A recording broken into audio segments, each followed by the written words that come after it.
दोस्तों हमारे चैनल को सब्सक्राइब करिए, बेल आइकन को दबाइए और बेल आइकन को ऑल पर क्लिक कर लीजिए ताकि हमारी लेटेस्ट वीडियो आपको सबसे पहले मिल सके और ये बिल्कुल फ्री है।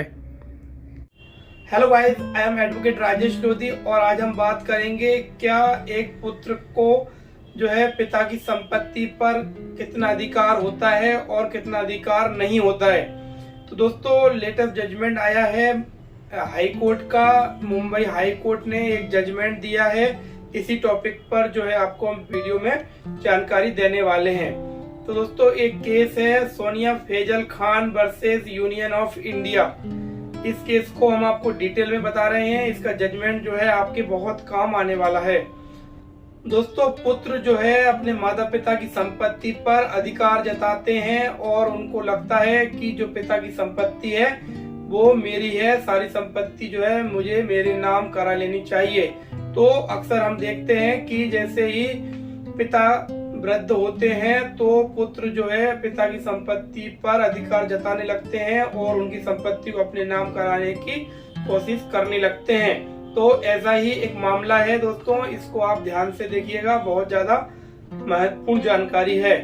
तो दोस्तों इस केस में जो फादर है लड़के के वो डिमोंसिया नाम की गंभीर बीमारी से ग्रसित थे।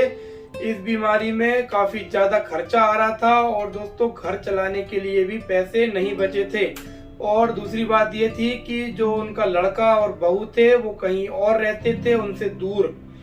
तो काफी ज्यादा खर्चा आ रहा था दोस्तों और इस खर्चे को जो है निकालना मुश्किल हो रहा था। तो जो पीड़ित व्यक्ति था, जो बीमार व्यक्ति था, उसकी पत्नी ने हाई कोर्ट में खर्चे के लिए एक एप्लीकेशन लगाई और उसने कहा कि मुझे मेरे पुत्र से जो है खर्चे के लिए पैसे चाहिए हैं क्योंकि मैं अपने पति और अपना खर्चा नहीं निकाल पा रही हूँ, या फिर मैं जो अपनी कुछ जमीन है मेरे पति के नाम की उसको बेचकर मैं अपने पति का इलाज कराना चाहती हूँ।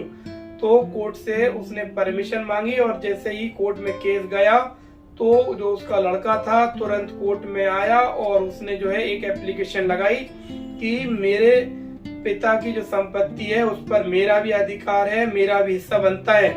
तो कोई भी संपत्ति अगर बेची जाती है तो मेरी परमिशन ली जाए और मेरा हिस्सा मुझे दिया जाए। तो दोस्तों उस एप्लीकेशन को जो लड़के ने लगाई थी उसको जो है हाई कोर्ट ने तुरंत खारिज कर दिया और हाई कोर्ट ने कहा कि पिता की संपत्ति पर पुत्र का कोई भी अधिकार नहीं होता है। अगर पिता चाहे तो अपनी इच्छा से पुत्र को घर में रख सकता है। इसलिए यहाँ पर बात जानने वाली यह है कि पुत्र जो है पिता की दया पर ही उसकी संपत्ति है या फिर उसके घर में रह सकता है।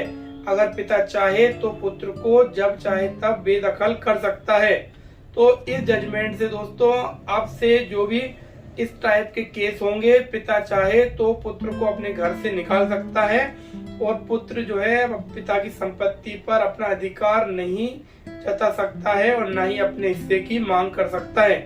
तो अब हम आपको बताएंगे कि कोई भी पिता अपने पुत्र को कैसे संपत्ति से बेदखल कर सकता है अगर वह पुत्र अपने पिता का ख्याल नहीं रख रहा है, देखभाल नहीं करता है, उसका इलाज नहीं करवाता है या फिर अपने साथ में नहीं रखता है।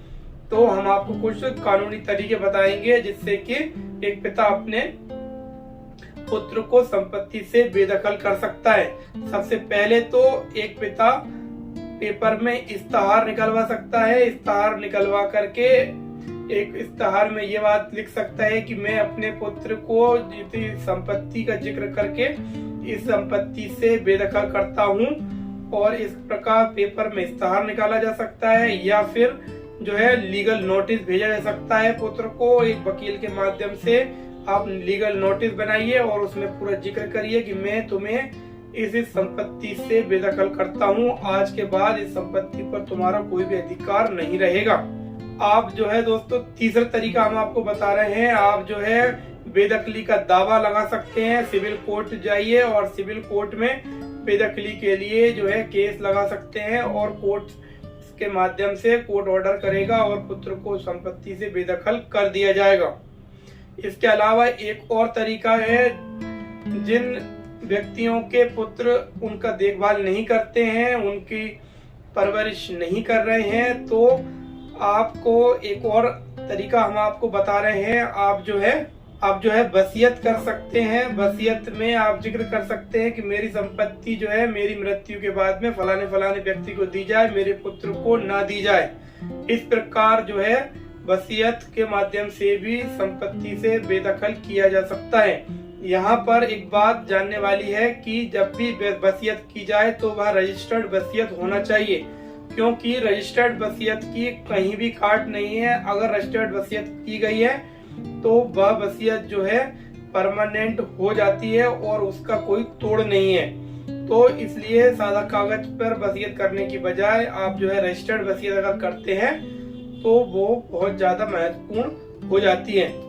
तो दोस्तों, हमने आपको मुंबई हाई कोर्ट का बहुत ही महत्वपूर्ण जजमेंट आपको बताया है और इस जजमेंट का लाभ उठाकर अगर आप भी अपने पुत्र से परेशान हैं तो आप भी उस पर कार्रवाई करवा सकते हैं। इस ऑर्डर का जो है आप फायदा ले सकते हैं। तो आपको ये जानकारी कैसी लगी? हमारे चैनल को सब्सक्राइब कर लीजिए और वीडियो को लाइक करिए ताकि आपको ऐसी ही जानकारियां मिलती रहें।